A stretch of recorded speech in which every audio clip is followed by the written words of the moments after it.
I'm going to do a lot of things with pressure today. We talked about the density. The density is the mass divided by the volume.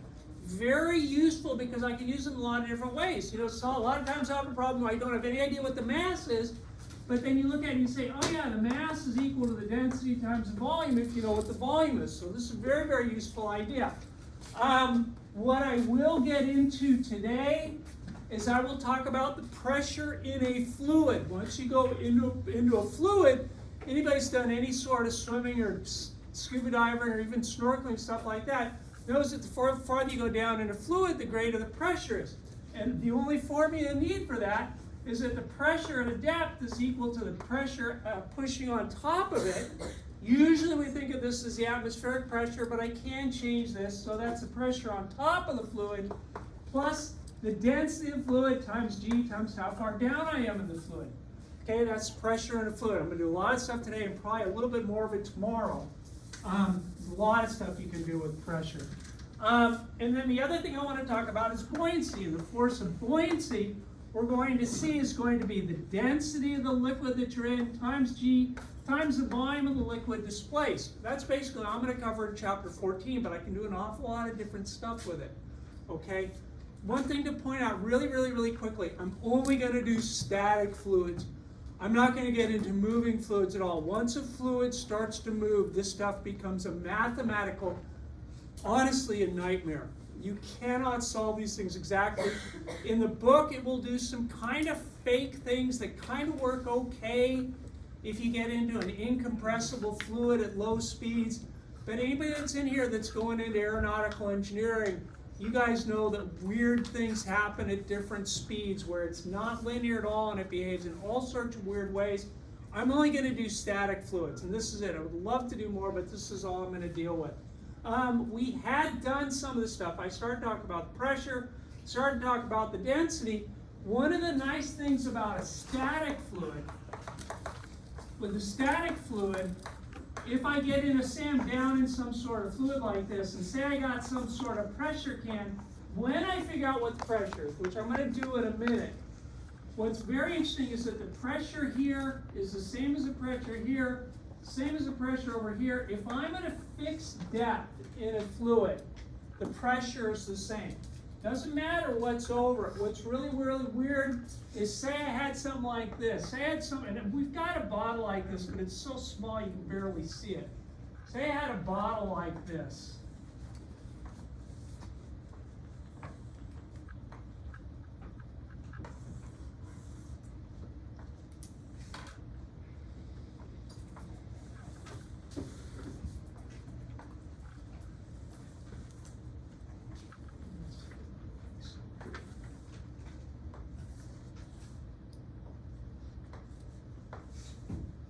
And I fill this thing up with liquid, and it's going to be filled up to this level, up to this level, up to this level, up to this level. So inside here, I get all this fluid.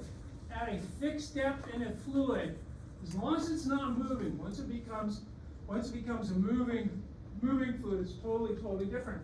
But if I go, say, 1 meter below here, 1 meter below here, 1 meter below here, 1 meter below here, the pressure is the same everywhere, which is really, really weird because you look at this and you say, hey, I got all this fluid sitting on top of it. What we're going to see is that the pressure only depends on how deep you are in the fluid. It doesn't really matter. And that's a weird thing. That's a very, very, very weird thing. Because I can do something like this. I can take a tube and I can, make this tube. I can fill this tube up 1 meter deep with water, something like that, 1 meter. And I can get the pressure down at this depth. That pressure just depends on this. I can also take a reservoir and I can make this go like 30 miles this way, where this reservoir is 1 meter deep. 1 meter deep like that. The pressure here is the same as pressure here. It only depends on your depth in fluid. Pressure only depends on the depth in fluid, like I said. It's only true of the static fluid, and even when things are moving a little bit, it's a nice first approximation. So the pressure just depends on the depth. The other thing that's kind of interesting is that the pressure is the same in all directions, which is kind of weird, but it has to do with the fact that when you're in a fluid, the molecules can push each other around in all sorts of different directions.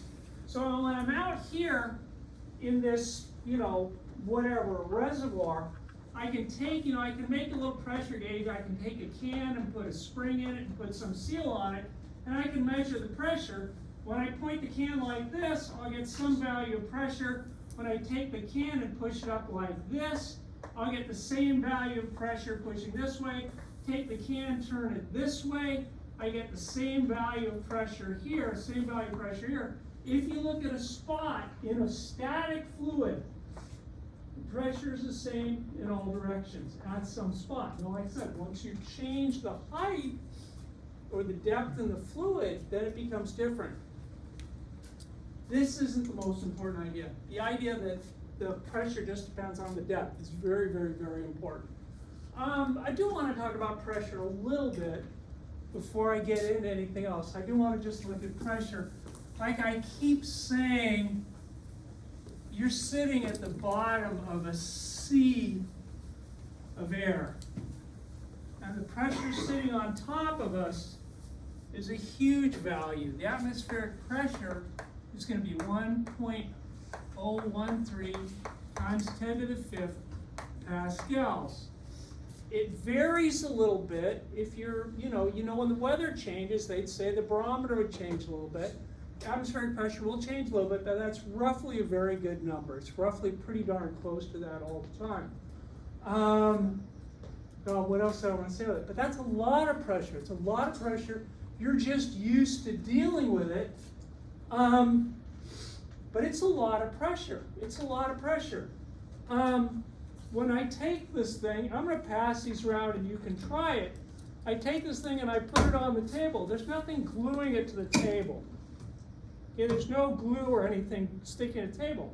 What's holding it there is the air pressure pushing down on top, especially if I close this thing. What I do is I've got no air in between here and this, so I got atmospheric pressure pushing down on top. It's not glued to the surface at all. It just won't come off. Now, you guys are a lot stronger than I am, but it's not flat. I'm going to pass this around. And like I said, this is really significant. You think about it, the only thing that's holding these two things together is the air pressure pushing it. They're not glued or anything. The only thing holding them together is the air pressure. When I pass this around, do be careful. It's very nice. These are plastic. We used to do these with metal things. And I give them to people and somebody would be going, rah, and eventually the gas is going to leak in. And then they go like this, which isn't real good for the people next to you. So be careful, don't you smack anybody next to you with these things. Like I said, it's kind of weird. You get them tired on the desk, we try them together. But I'm just trying to give people an impression that the air pressure is a lot. This is the same thing. I'm going to pass this around, maybe starting the other way. There's nothing gluing this to the surface. There's nothing at all gluing this thing to the surface. And this one leaks a lot faster than those things do. But the thing is, as soon as I start to lift it, it's stuck on there. Very quickly the air will leak in through the sides, but when I pull on it, there's an awful lot of pressure sitting on top of it. As a matter of fact, this thing has a size of about, its area is about 0.26 meters squared. So I could figure out the force sitting on top of that. I could say, look, I know the pressure is equal to the force divided by the area. So then I could say that the force is equal to the pressure times the area. So the force on that thing is going to be the pressure, which is air pressure, 1.013 times 10 to the 5th pascals. And pascals in Newton per meter squared times the area, which is going to be 0.26 meters squared. And if you look at it, the meters are going to cancel out, and you'll get some sort of force. So you get some sort of force of 1.01385 times 0.26 squared equals, and I get the amount of force because the meter squared is going to cancel out. Is going to be, let's call it 6847, 0.9. Is that right? Yeah. 0.9 newtons, which doesn't mean a darn thing to anybody.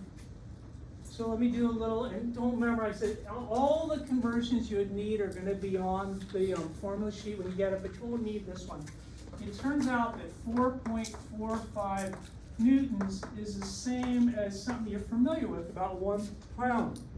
So So if I divide this by 4.45, divide by 4.45, this is how many pounds pressure is sitting on top of that thing right now.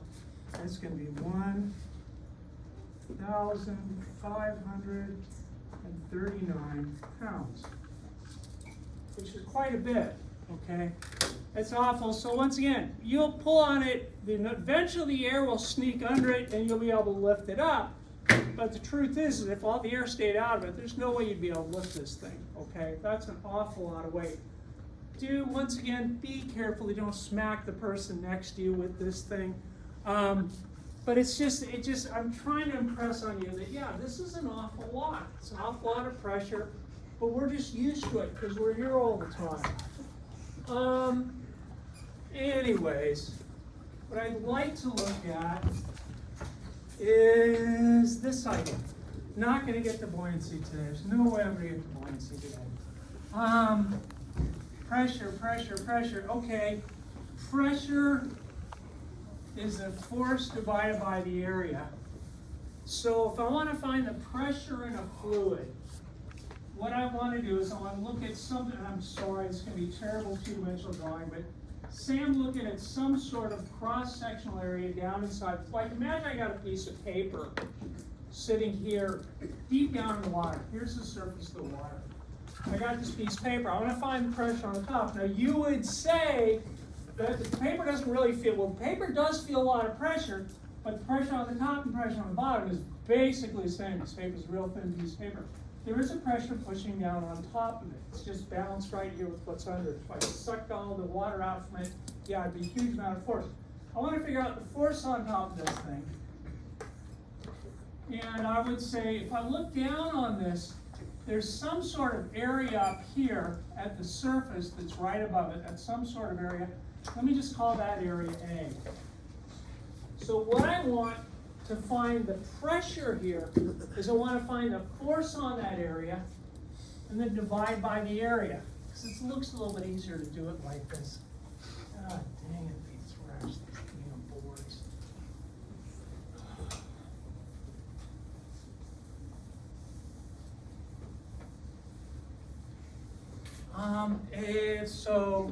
So basically, I've got some pressure sitting on top.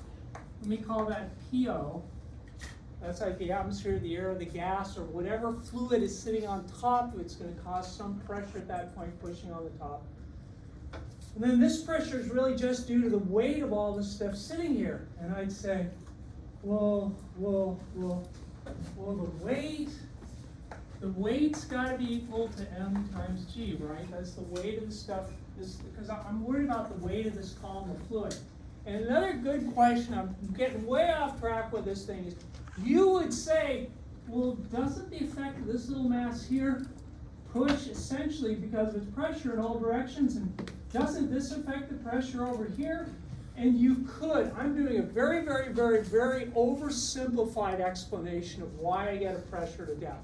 You could look at this as a huge, awful integral, add all this stuff up on both sides in infinite directions, and what would happen is that stuff that's not exactly on top of this square or this rectangle would cancel each other out. They cancel itself out. So all I really have to do is worry about the weight of the column sitting on top of that. And I know weight's equal to mass times G, but the mass is what? Oh yeah, I know the density is equal to mass divided by the volume. So the mass has got to be the density times the volume. So the weight has got to be the mass, which is density times the volume, times G like that. But what's the volume again? Well, let me say I'm at some depth, and I'm going to use D for the depth. Use D for the depth like that. You would say the volume is equal to that cross-sectional area. You know, it's a real nice right rectangular solid. Be A times that depth D. So I can say that the weight is equal to the density times A times D times G like that. And that's the weight of this fluid. Now the grand total force on top of it, because remember I had this force on top, and remember the force was equal to, the force on top is going to be the pressure times the area. I could say the grand total weight on top of that thing, or the force on top of that thing, the force is going to be the atmospheric pressure pushing on top times the area plus the weight of that fluid on top of that square, or whatever, times A times D times G, that's force. I don't want the force, I want the pressure, but you would say, oh, dang.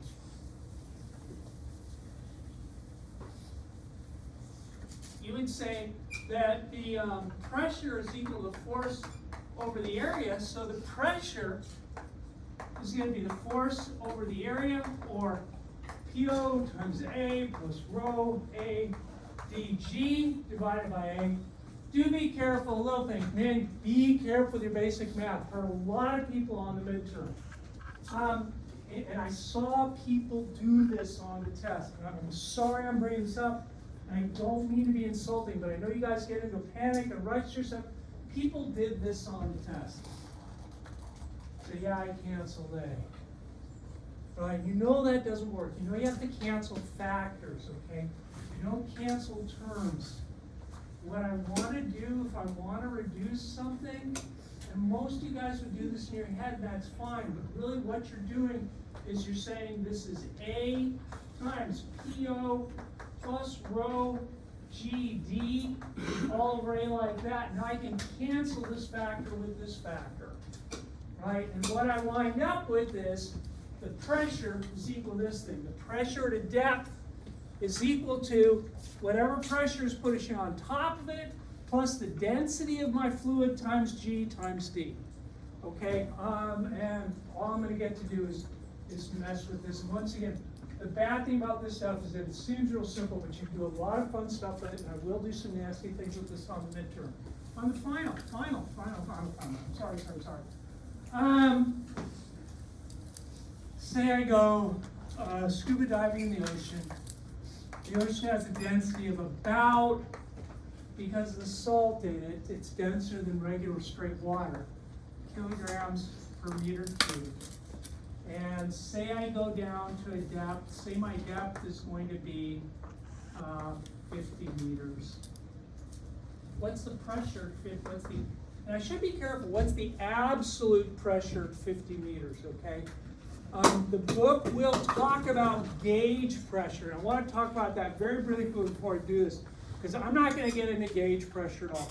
And the reason is I want to deal with absolute pressure, and the main thing is when you look at equations like PV equals nRT, this has to be an absolute pressure.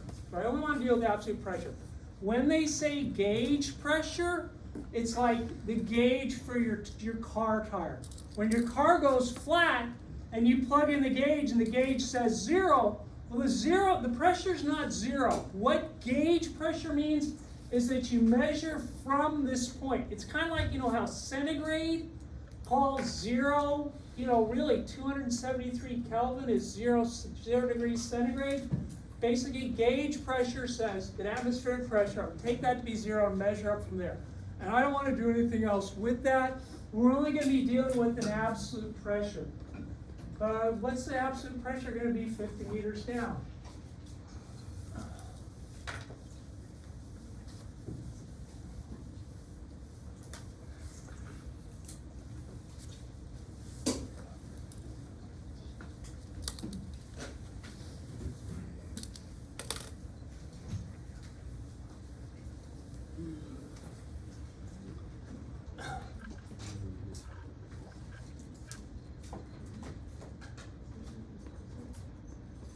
The only thing really interesting is it becomes a bit of a unit problem, because I know the pressure to depth, the absolute pressure, you really could talk about the gauge pressure to depth. The gauge pressure to depth, you drop this out. Nobody ever does that, but gauge pressure just measures from this, okay? It would be taking the atmospheric pressure to be 0.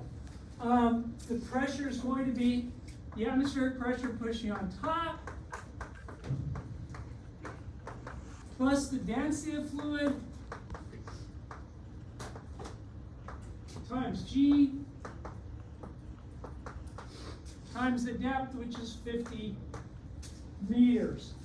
And the only thing that's interesting about, at this point, you just type it out and you got the answer. Like I said, these problems are simple, but it will not be like this on the test. The interesting thing is, wait a minute, this unit's got to be the same thing as this unit, because you guys know if you ever add or subtract things, they have to have the same units. So I go Pascal. What's Pascal again? always forget what a Pascal is. I do always forget what a Pascal is. But I can remember this idea that the pressure is a force over the area. And I say force, well, that's going to be newtons. Area in metric is going to be meters squared. So I know 1 Pascal is a Newton per meter squared. So I really could write this as a Newton per meter squared. If you left it like that, I would be perfectly fine with that for pressure. Real quickly, they will talk about an atmosphere. And an atmosphere, 1 atmosphere is this much pressure. I'm just not going to mess with it that much. It's in the book. I'm going to give you the conversions when you need it. I just want to deal with Pascals. It's better. It is better. Anyways, the unit's got to be the same. If I look at this thing right here, that's a Newton, right? Kilogram meter per second squared. And if I cancel one of these meters with one of these, I'm left with a meter squared, right? So that would be a Newton per meter squared. Yeah, they are the same unit, which people aren't going to, there's a chance that I'm going to bug people about units on the final exam. Sometimes I do and sometimes I don't. But it's nice to be able to see where the units are going. I think when you add this up, you get something. 1.013 EE5 plus,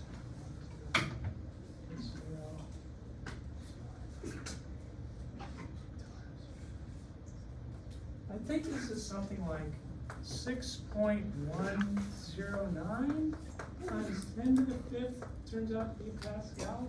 Okay, that's a lot of pressure. You know, pressure is something like I said. We have evolved to be able to deal with a huge amount of pressure. Okay, and that's good because different things, I mean, if you dive down really deep in the ocean, the pressure can be so great that it starts pushing nitrogen into your bloodstream, which can be very, very fatal very, very quickly, okay? So different amount of pressures can be really significant. The military spends an awful lot of money and an awful lot of time trying to figure out how to change the pressure next to somebody very, very quickly. If you look back at the Second World War for the U.S. Army infantry in Europe, roughly 2/3 of the people died as a result of artillery shells, not bullets or knives or anything like that. Roughly 2/3 of them were killed by artillery shells. And if you look at those deaths, about 1/3 of them didn't have a mark on them at all. They weren't cut or anything. What happened was they were in a spot where the pressure changed very drastically close to them, essentially crushed their insides, and they died without getting cut or anything. So, I mean, it's a bad thing to even bring up. But, you know, pressure, you got to watch out. It can be very, very, very significant in a lot of different ways. Try this one. Basically, same problem. Same problem. How deep, and let's just say fresh water. In fresh water, it's going to be 1,000 kilograms per meter cubed. Is the pressure equal to 2 times the atmospheric pressure? And once again, it's a pretty simple one. I want to start doing some interesting ones in a minute, but I need to do one other thing.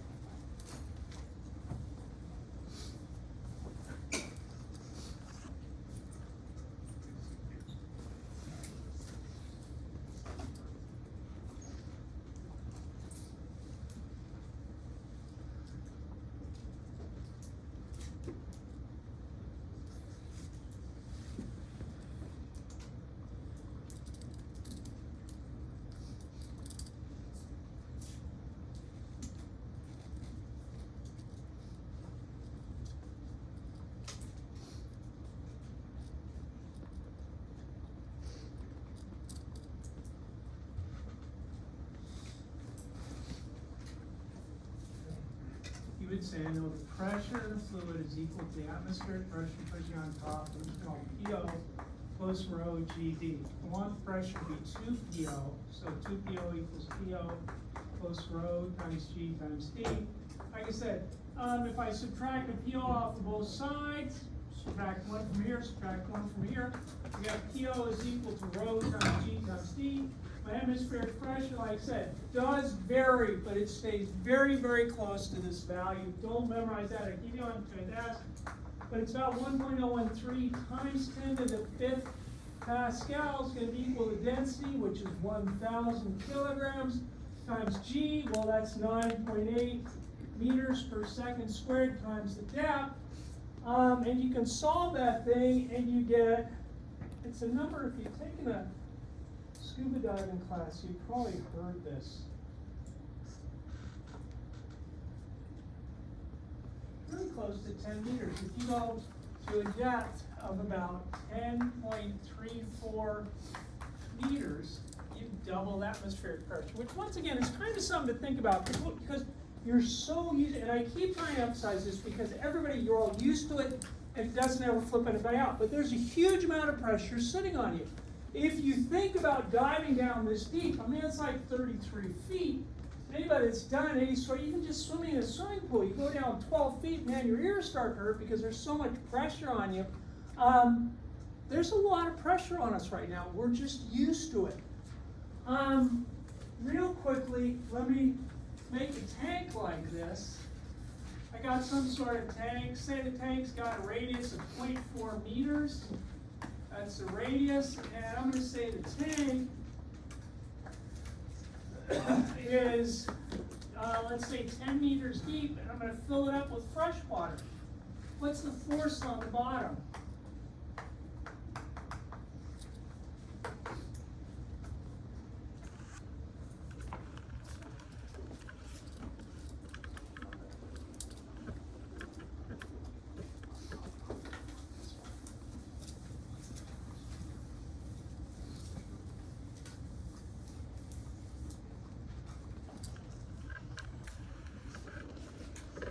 Looks kind of weird, but keep in mind the pressure is equal to the force over the area.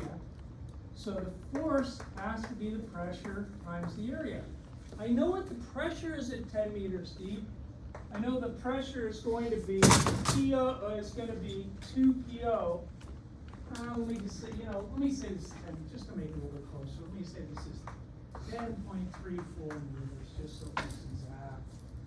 I get the pressure at that depth is going to be 2 times 1.013 times 10 to the 5th Pascal times the area. Well, the area I think is just going to be pi times 0.4 meters squared. Okay, real little idea, but if I know what the pressure is, I can figure the force on part of it if I look at just the pressure times the area. That's great if the pressure stays constant. The force on the bottom of that thing was easy. Force on the walls is a little bit different of a problem, but you guys can do it, yeah? Why did you multiply by 2? Well, because I wanted the pressure, remember, the absolute pressure, I got the air pressure pushing on top, right? And I got the pressure of this thing, of this, essentially, if I go down 10.34 meters, I'm at a pressure of twice atmospheric pressure, right? That was the whole point of the previous problem. So I know what the pressure is down here. It's just 2 times PO.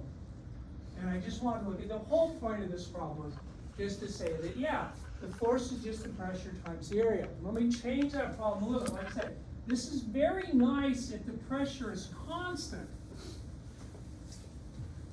But if it ain't, it's a fun thing. I got a big barrel like this.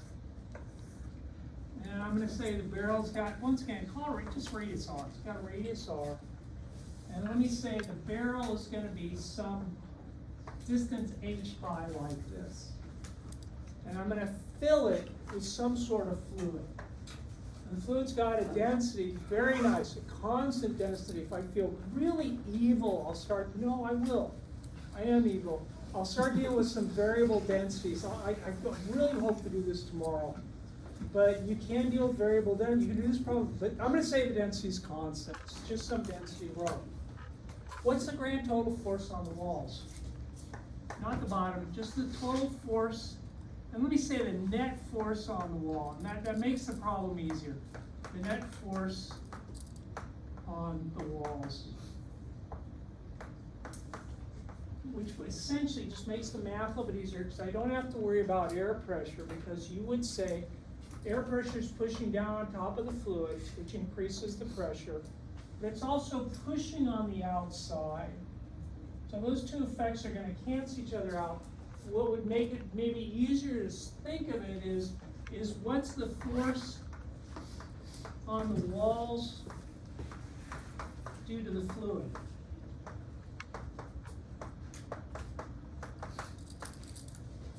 It might be an easier way to think of it, but that's really the net force on the walls. And just do it in terms of the letters.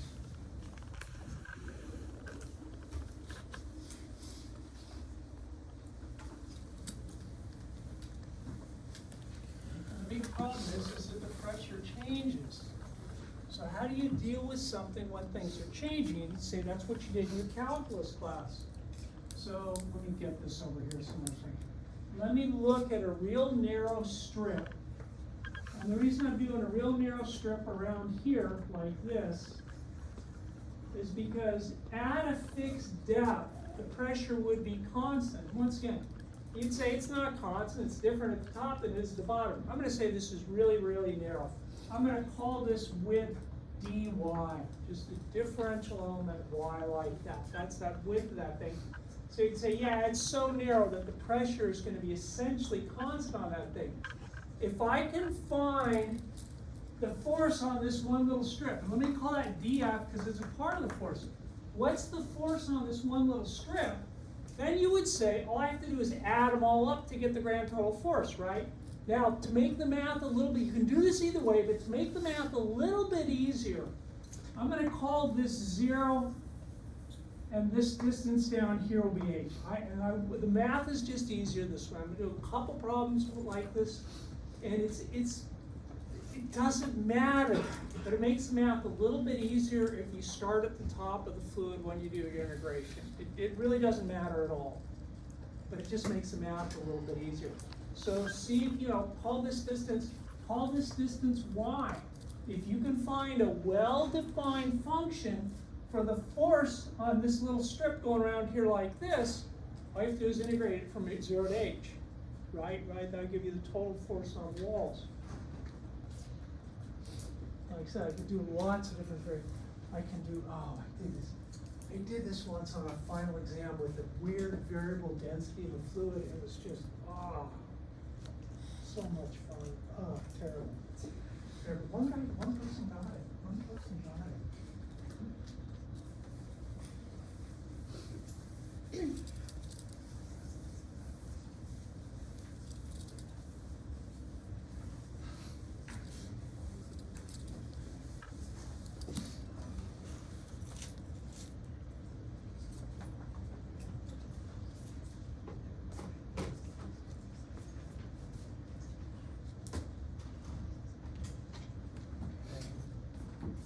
Real quickly, if I look at this little strip right here, I can say the force is just due to the absolute pressure, which is going to be, not the absolute pressure, just the pressure due to the fluid, which is going to be rho times g times y, because that's how far down I am. And if you look at that and saying, hey, he's not putting in the atmospheric pressure, that would give you the force on the inside, but I just want the net force due to the fluid. So this is the pressure due to that depth. If I look at this strip, well, all the way around is 2 pi r. It's this wide. If I go 2 pi r times that width, this thing right here, this is the pressure. The area is going to be 2 pi r times dy. Yeah, that's force on that one little strip. To get the grand total force, I just add them all up. From 0 to h of rho gy times 2 pi r dy. It looks really bad, but once again, the only thing I'm integrating is in terms of y, so I can take all the constants out front. This is going to be 2g rho times pi times r times the integral, I think I got it right, from 0 to h of y dy. You integrate that thing, you get 2g rho pi r times, it's going to be y squared over 2, evaluated from 0 to h. I get the 2's cancel out. You get g times rho times pi times R times H squared. That's the total force on the walls, on the outside, the net force due to the fluid on the walls. I will do more, God, I'm really sorry, I'm really sorry. I will do more of the stuff next.